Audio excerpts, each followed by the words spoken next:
Olá pessoal, tudo bem com vocês? Meu nome é Juliana Moreira e no vídeo de hoje a gente vai conversar um pouquinho sobre temas que são possíveis para a redação do Enem e que estão num campo bastante específico, que é o campo do meio ambiente. Se você tem interesse nesse vídeo, em tudo que diz respeito à prova de redação do exame, então se inscreva no canal, clique no sininho para receber as notificações e não se esqueça de deixar o seu like se achar que esse conteúdo foi relevante para você.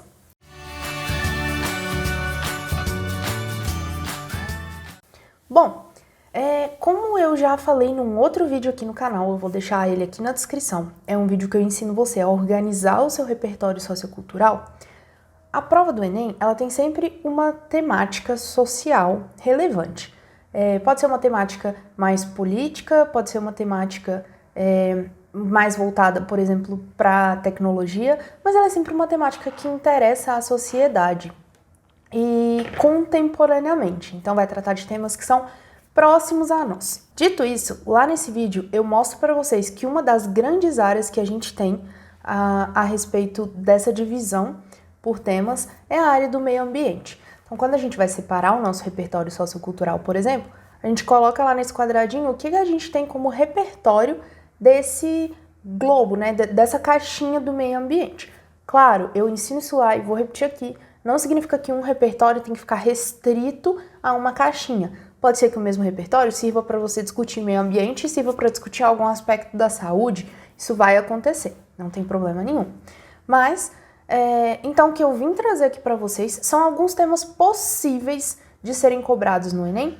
Talvez não exatamente da forma como eu trouxe aqui, mas que são eixos dentro do meio ambiente que são importantes para que vocês estejam atentos, construam um repertório sociocultural de vocês sobre eles e saibam discutir e conversar sobre essas temáticas que são relevantes e são contemporâneas, são assuntos importantes para nós. Vou colocar aqui na tela para vocês os 3 primeiros temas e são eles: desafios para a sustentabilidade, os lixões no Brasil do século XXI, impactos ambientais da obsolescência programada, impactos ambientais causados pelo consumo exagerado de plástico no Brasil.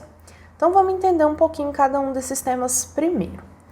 O primeiro tema desses seria então os lixões, a questão dos lixões para o Brasil do século XXI. Existe um impacto socioambiental, ou mais de um, não, são impactos socioambientais causados por lixões e que são bastante graves. Nós, enquanto nação, deveríamos já ter substituído, no mínimo, todos os lixões por aterros sanitários, mas a gente sabe que isso ainda não aconteceu. Então, nos lixões a gente tem uma emissão muito grande de metano, que são os gases que derivam ali da decomposição do lixo. A gente vai ter fumaça com gases tóxicos também, proveniente dessa decomposição. Esses resíduos são levados pelo vento, contaminam água, contaminam lençóis freáticos, fora que deixam pessoas como catadores expostos a muitos riscos nesses lugares, pessoas que dependem de viver em locais assim para sobrevivência, e isso é bastante grave. Então, quando a gente tem escoamento de chorume, por exemplo, para dentro de rios, margens de rios, nós estamos contaminando uma quantidade muito grande de água, porque se a gente tivesse, por exemplo, só a decomposição ali de frutas, vegetais, restos de comida que não fossem industrializadas e nem cozidas, por exemplo, como a gente faz numa composteira, esse dito chorume, ele seria nada mais que um biofertilizante. Então ele poderia ser usado em plantações no lugar de fertilizantes sintéticos, mas como ali a decomposição está toda misturada, então tem resto de alimento com alimento industrializado, com muito plástico, com dejetos, então isso torna esse líquido que sai ali da decomposição do lixo altamente tóxico e prejudicial para o meio ambiente. Bom, que mais que envolve essa questão para a gente pensar sobre lixões? Quando a gente fala em lixão, a gente está falando também da nossa incapacidade de reciclagem. Então, por que o Brasil, do tamanho que ele não consegue ou ele não quer atribuir uma política que seja sustentável e que seja séria a respeito da reciclagem, do reaproveitamento de produtos? Aqui no Brasil, a gente não recicla praticamente nada do que a gente consome, especialmente quando a gente está falando de plástico. Então, esse é um assunto bastante grave e a gente precisa pensar quais são os motivos que levam o Brasil a reciclar tão pouco, a dar tão pouca importância para essa questão que deveria estar no centro das discussões, já que tem um impacto ambiental enorme. Uma garrafinha daquelas de água, e a gente vai falar melhor disso daqui a pouco, quando a gente for falar especificamente do plástico. Ela demora 450 anos para se decompor, então cada vez que você bebe uma água e joga ela no lixo, provavelmente ela não vai ser reciclada, ela vai parar num aterro ou no lixão e vai demorar 450 anos para se decompor. Isso é surreal se a gente for pensar em uma escala, né? Se eu penso na minha garrafinha, não parece tão ruim, mas quando eu coloco isso numa escala que é de milhões de pessoas fazendo a mesma coisa, isso se torna bastante grave. Bom, então se a gente está pensando em lixão, a gente está pensando em ausência de política pública, a gente está pensando em saúde ambiental, a gente está pensando em saúde humana, porque pessoas que dependem do trabalho nesses lugares estão expostas a muitos riscos. Nós estamos pensando na incapacidade do país em atribuir ou em lançar, em levar a sério um programa de reciclagem, porque a gente não consegue isso aqui de forma efetiva, eficiente. E a gente está falando também da nossa capacidade ou da nossa forma de consumo, porque a gente só gera tanto lixo quanto a gente gera, e a gente gera lixo pra caramba. O Brasil produz mais ou menos 80 milhões de toneladas de lixo por ano, sendo o campeão da América Latina, ou seja, o país na América Latina que mais gera lixo. E ainda, dentro desse lixo que a gente gera, 40% tem um destino inadequado, o que significa que não vai para reciclagem e não vai para os aterros, simplesmente vai parar nesses lixões, 40% de muito lixo. Então a gente pode pensar também nessa questão do consumo. Por que a gente... E aí, claro, né, colocando a nossa sociedade dentro de uma sociedade capitalista que estimula bastante o consumo porque quer estimular o lucro, como a gente conseguiria, né, conscientizar as pessoas ou nos conscientizar a respeito da importância de um consumo consciente, né, de um consumo que vise bens duráveis e não descartáveis, de um consumo que seja pela necessidade e não só para satisfação do ego ou por um consumo compulsivo. Então a gente precisa pensar também, quando a gente diz de desafios para a sustentabilidade, pensando nos lixões, a gente também está pensando na forma de consumo. Todas essas questões podem estar envolvidas e podem ser cobradas de alguma forma, em alguma medida, em alguma linha, pela redação do Enem. Então, sempre que vocês pegarem um tema, pensem nisso, pensem como ele se espalha, como ele gera outras possibilidades, outras linhas aí de pensamento para vocês exercitarem esse pensamento crítico de vocês e principalmente pensar, caramba, Ju, eu não sei muita coisa sobre isso, então ótimo, porque eu tô te dando o tema, várias linhas a respeito dele, então você pode parar um pouquinho para construir seu repertório, preencher lá o caderninho da forma como eu te ensino lá no vídeo de organização do repertório. Percebam como um tema dialoga de forma direta com o outro. Aqui, o nosso segundo tema são impactos socioambientais da obsolescência programada. Ju, o que é a obsolescência programada? Esse é um conceito importante de ser conhecido, porque a obsolescência é como se a gente gerasse um produto, a empresa já fabricasse o produto com uma certa data de validade. Então, a gente está falando, por exemplo, de smartphones.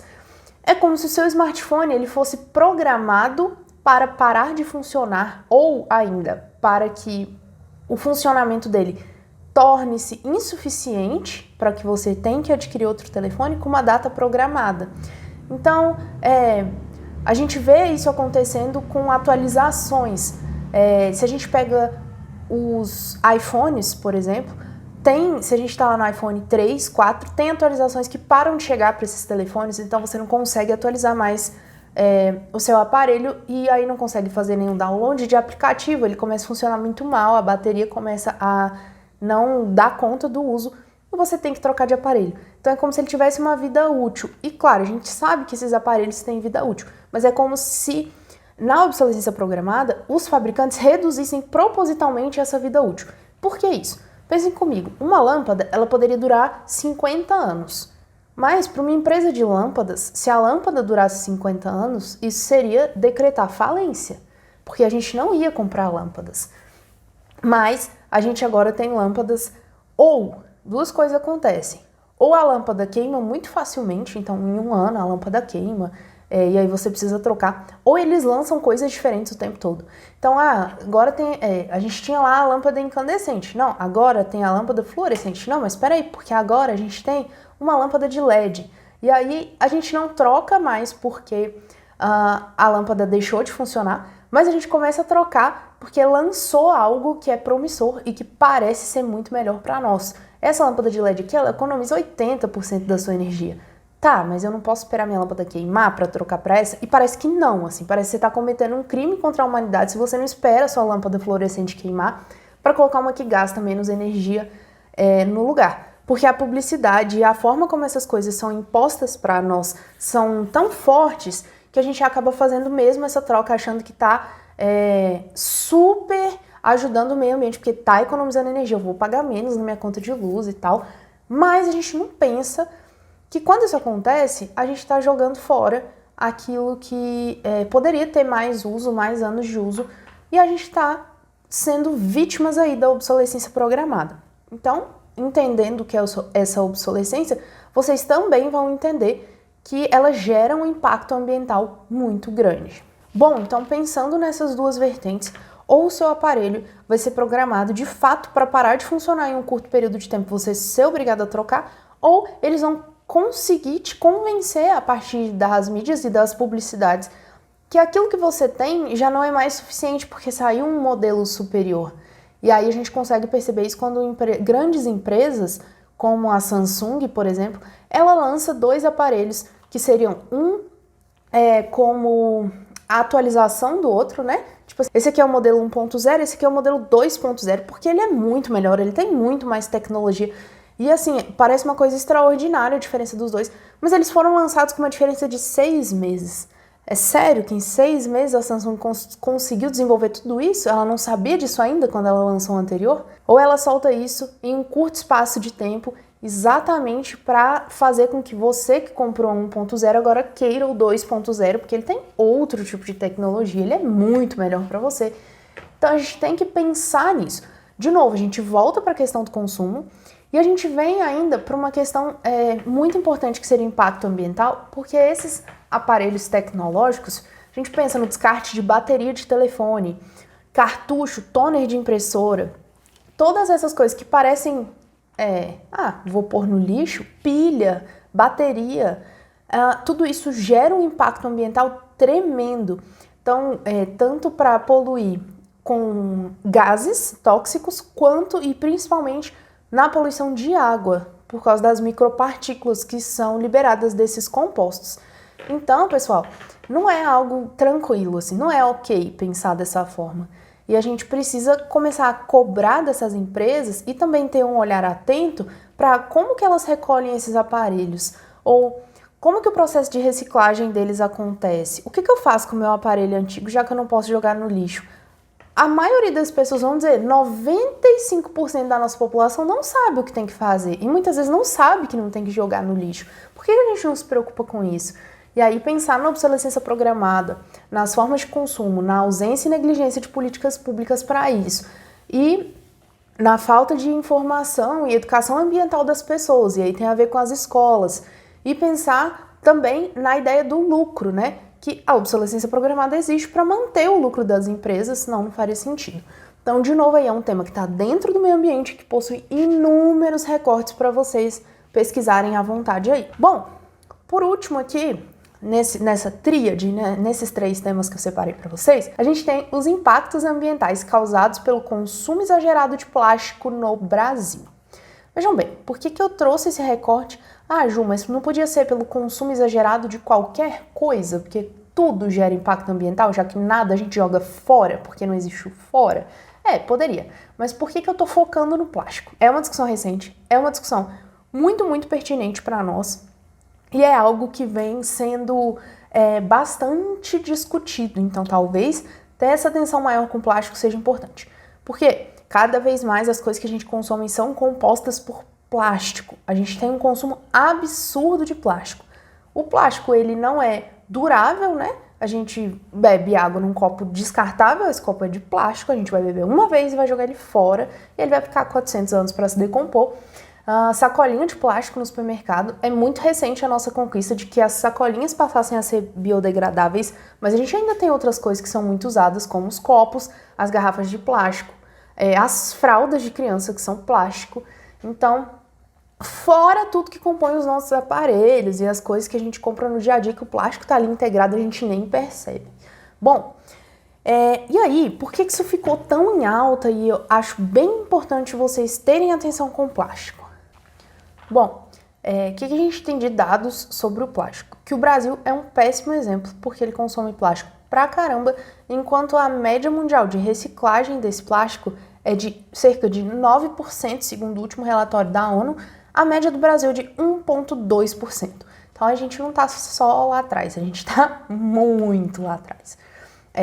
Não fazendo o mínimo do mínimo que a gente precisaria para sustentar essa quantidade de uso de plástico. Não que os 9% sejam suficientes, mas se a gente conseguir sair do 1 para ir para o 9, já seria uma caminhada bastante eficiente. Bom, e aí plástico, por que ele se tornou tão falado nos últimos tempos? Porque começaram a encontrar micropartículas de plástico no nosso oceano.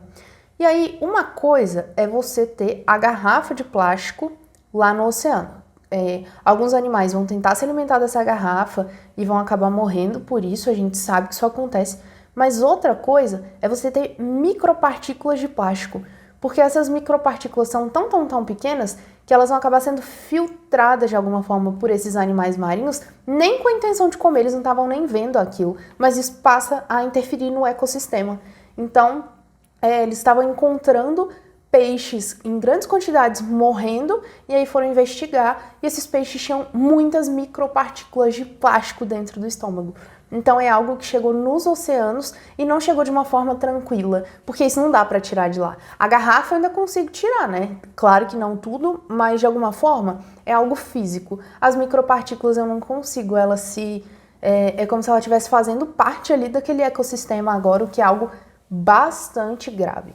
Então a gente precisa pensar consumo, de novo, reciclagem e agora vida marinha, ecologia, tudo isso entra na discussão para nós do consumo de plástico e meio ambiente. Pessoal, vou mostrar para vocês agora outros 3 temas que vão sair um pouquinho dessa ideia de consumo, mas que vão ter discussões próprias aí do meio ambiente para a gente fazer. A primeira delas, e aí lembrando, gente, nem tudo que a gente vai falar sobre o meio ambiente pode e terá necessariamente um viés negativo. É que eu tento fazer esse recorte porque geralmente o Enem traz para nós um problema no lugar do tema, né? Para que a gente possa refletir sobre esse problema social. Mas nada impede que ele peça algo que venha a partir de uma afirmação positiva. E aí eu até deixei aqui, a gente vai discutir sobre isso. Nosso terceiro tema desse bloco é a importância da agropecuária na economia brasileira. Aqui não é mais o problema da agropecuária, mas seria a importância dela. Bom, então vamos lá. O primeiro desses temas seriam os impactos do aumento do uso de agrotóxico no Brasil. Por que eu trouxe esse tema? Porque 2019 foi o ano em que mais se autorizou o uso, rótulos de agrotóxico no país, e o Brasil é o que mais usa agrotóxicos no mundo. Então, vocês imaginam a dimensão disso? O país que mais usa agrotóxicos no mundo chegou no seu ano que mais permitiu que agrotóxicos fossem utilizados. Agrotóxicos diferentes, foram mais de 420 rótulos, títulos, fórmulas de agrotóxicos liberadas para serem usadas só em 2019. O que a gente tem que se preocupar em relação a isso? Que esse consumo, o que é importante? Pesquisas vão indicar, e é importante vocês procurarem fontes quando forem fazer essas pesquisas confiáveis. Eu estou falando de uma pesquisa que foi feita pelo IBGE agora. Quando eu digo para vocês de quantos rótulos ou que é o país que mais consome agrotóxicos no mundo, eu estou me baseando em fontes confiáveis, então façam isso quando precisarem pesquisar sobre um assunto. E aí, esse grande uso, ele pode estar relacionado, primeiro, à contaminação de água e de alimentos, e segundo, a algumas doenças. E aí eu não estou falando doenças, não precisa ser doença imediatamente de quem consome, porque a gente está aumentando o nosso número agora. Então talvez, se esse consumo gerar doenças, a gente só perceba mais tarde, Mas existe alguém que está muito mais perto, que são as pessoas que trabalham diretamente nas plantações. Essas pessoas já têm registro de que esses agrotóxicos prejudicam muito e elas têm dois tipos de problemas que são bastante graves. Um é problema de pele pelo uso do agrotóxico e o outro é problema pulmonar, que gera pela inalação. Então a gente já tem essa comprovação, já existem pesquisas nesse sentido que sabem que os agrotóxicos são prejudiciais para essas pessoas. E a gente tem também pesquisas que indicam que os agrotóxicos são muito prejudiciais para a saúde da água. E aí, por quê, né? Porque ele vai escoar em algum momento. Então, seja pela chuva que regou a plantação, seja por nós que vamos lavar ele em casa, esse agrotóxico está se diluindo na água e seguindo seu curso natural. Então, é bem importante a gente pensar nisso. Bom, para vocês terem uma ideia, só de comparativo, hectare é a medida que se usa geralmente para medir a terra, né? Lá na Europa, eles têm uma legislação que permite um uso de 0 a 2 quilos por hectare. 0 a 2 quilos de uso de agrotóxico por hectare. Aqui no Brasil, a gente usa 8,3 quilos de agrotóxico por hectare. Então, é bastante coisa. Não dá para negligenciar esse aspecto, fingir que não acontece, porque é muito agrotóxico. E eu disse 8,9 em média, porque em estados que são que tem essa agricultura muito forte, como Mato Grosso e Minas Gerais, esse número chega a incríveis 19 quilos de agrotóxico por hectare. Eu não sei se estou comendo tomate ou bebendo agrotóxico. Fica aí a dúvida.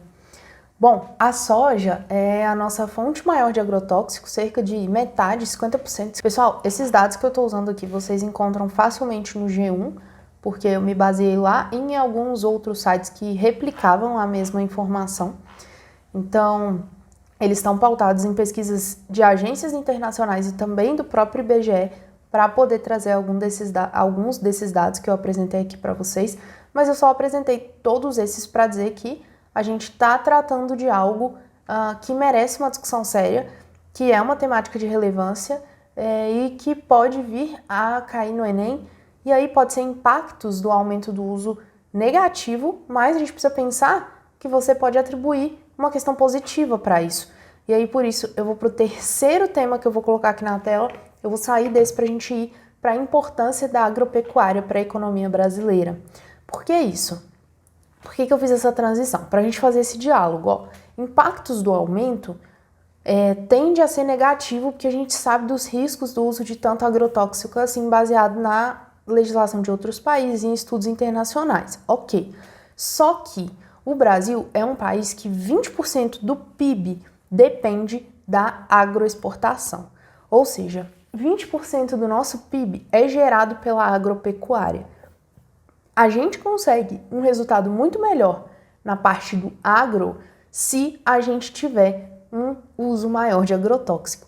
Então, essas coisas estão interligadas e estão em diálogo. Talvez você entenda que os riscos sociais, ambientais, eles valham a pena para que a gente consiga se segurar ali com um tipo de serviço, né, que seria a agricultura, crescendo sempre e sustentando boa parte do PIB do país. E aí é preciso também colocar isso na balança, né? O que você acredita? É importante você checar dados para que você possa chegar a uma opinião. Bom, como eu disse para vocês, quando a gente vai tratar da importância da agropecuária, além dessa grande porcentagem no PIB, a gente vai pegar. Se a gente pegar a variação anual dos setores divulgada lá pelo G1, se a gente divide lá os setores em agronegócio, indústria e serviço, o agronegócio é o único que não deixou de crescer. Isso é relevante para a economia do país, claro, então talvez daí a gente possa pesar, balancear e ver que, por exemplo, com o Covid agora, né? A gente está vivendo uma época muito complicada em muitas circunstâncias, mas economicamente é algo que precisa ter atenção. Então, é uma época economicamente complicada por causa da pandemia. E mesmo assim, o agronegócio, a agropecuária, né, o PIB derivado da agropecuária cresceu quase 2,5% nesse período. Então, ele não para de crescer, ele não tem recessão. É interessante a gente pensar nesse aspecto e tentar comparar esses dois temas que eu trouxe para vocês. Pensem aí, não é para vocês tomarem uma decisão de imediato, é para vocês terem a oportunidade de pensar para que, se esse tema vier a cair na prova, a gente não está aqui tentando adivinhar tema, mas eu estou mostrando para vocês como a gente pode relacionar temas, como a gente pode ramificar para pegar algumas coisas, algumas questões que venham de um tema principal ou de um eixo principal e como isso ajuda a gente a ir construindo argumento para várias coisas diferentes. O último que eu vou mostrar aqui para vocês agora é o que eu deixei aí no meiozinho, a ausência de saneamento básico no Brasil e que está dentro da questão do meio ambiente, que agora não está tão relacionada aí com consumo, com reciclagem, com produção de lixo, mas que não deixa de estar relacionada com o grande tema, que é o nosso meio ambiente, e a gente precisa discutir. Saneamento básico, né? O saneamento básico, geralmente, quando a gente fala nele, a gente reduz ele, na verdade, tem quatro serviços, que seria abastecimento de água, esgoto, né, esgotamento sanitário, limpeza urbana e drenagem urbana. Mas geralmente, quando a gente fala em saneamento básico, a gente pensa em duas coisas: água tratada e esgoto. É isso. Mesmo quando a gente reduz tanto assim a função do saneamento, a gente percebe que ainda é um problema muito, muito grave no Brasil. Mais de 100 milhões de pessoas não têm acesso a tratamento de esgoto. Para vocês terem uma ideia, segundo dados do Sistema Nacional de Informações sobre Saneamento, pegando o ano de 2017, que é o que a gente tem de mais próximo aí dos levantamentos feitos, 100 milhões de pessoas não têm coleta de esgoto em casa e 35 milhões não têm acesso à água tratada. É muita gente, é gente pra caramba. E a gente precisa pensar o que isso implica. Se a gente pega o PNAD, que é a Pesquisa Nacional por Amostra de Domicílio, feita lá pelo IBGE em 2018, 66% tem acesso à coleta de esgoto. 66% da nossa população, 66% do Brasil. Sendo que isso está muito mal distribuído. Então, se a gente pega no Sudeste e no Sul, esse índice é muito maior do que 66%. Se a gente pega no Norte e no Nordeste, esse índice beira os 50%. Então, além de tudo, é bastante desigual geograficamente falando. E também é importante a gente pensar nisso. Se a gente pega Rondônia, especificamente, nessa pesquisa do IBGE que eu falei para vocês, a gente tem o pior índice do país, com 43% de pessoas com esgoto tratado. Isso não é metade do estado, é muito, muito, muito grave. Bom, a gente tem que pensar em duas coisas. Como eu trouxe o aspecto do meio ambiente, eu vou falar dele primeiro. A gente tem um impacto ambiental muito grande da falta de saneamento básico, porque esse esgoto, ele corre em céu aberto, né? E ele vai ser desaguado aí em rios, contaminando todas essas águas com esses dejetos, porque não tem nenhum tipo de tratamento. Isso tem um impacto ambiental muito grande, não só na água, né? Na qualidade dessa água, mas em toda a vida que teria ali nesse lugar, nessa água, e em volta. Então, envolve todo um ecossistema. Essa é a primeira questão. A segunda questão que a gente precisa pensar é enquanto o saneamento básico ele é responsável pela saúde das pessoas. Então, uma pessoa que não tem acesso à água tratada, ela tende a ter muito mais problemas de saúde do que pessoas que têm acesso à água tratada. Bom, se a gente pega isso em um período de pandemia, como agora, que o correto, né, as recomendações são que a gente fique em casa, a gente só sai em casa de necessidade. Se a gente vê pessoas que não têm água tratada, são pessoas que precisam sair das suas casas para conseguir alguma água, são pessoas que não têm a água correta, né, tratada ali para fazer a higienização das mãos e da casa, que é algo necessário nesse tempo de Covid, para a gente evitar a doença. Tudo isso colabora para a manutenção de uma desigualdade social que já é muito grave. E aí vocês percebam como essas pessoas elas enfrentam outros tipos de dificuldade derivadas aí do saneamento, que envolve desde risco à própria saúde até a forma como o ecossistema, o ambiente ali em que ela vive é afetado. Então, pessoal, é o seguinte, eu espero que esses temas, foram 6 temas aqui, pensados nessa grande caixinha, nessa grande área que é o meio ambiente, mas mostrando para vocês que isso tem ramificações, que isso tem outras implicações, que tem outras formas da gente enxergar esses temas e da gente lidar com eles, né? E o que eu quero mesmo é mostrar para vocês, todas as vezes que vocês virem algo, uma discussão, vocês pensem, nossa, é uma temática social relevante, isso poderia ser tema da redação do Enem. O que eu penso sobre isso? Exercitem o raciocínio crítico. Porque o que eu fiz com vocês aqui nada mais foi do que pegar temas, relacionar esses temas, colocar eles em diálogo com outras áreas, além de fornecer algumas informações bem importantes sobre o que a gente tratou aqui.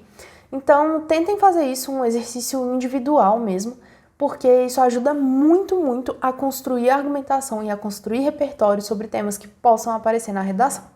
Espero ter ajudado vocês. Se ficou alguma dúvida, é só colocar aqui para mim nos comentários, que eu sempre respondo. Se você tem sugestão de vídeo também, é só deixar aqui para mim. E não se esqueça de deixar o like nesse vídeo, se você acha que ele foi relevante para você. Um abraço e a gente se encontra no próximo vídeo.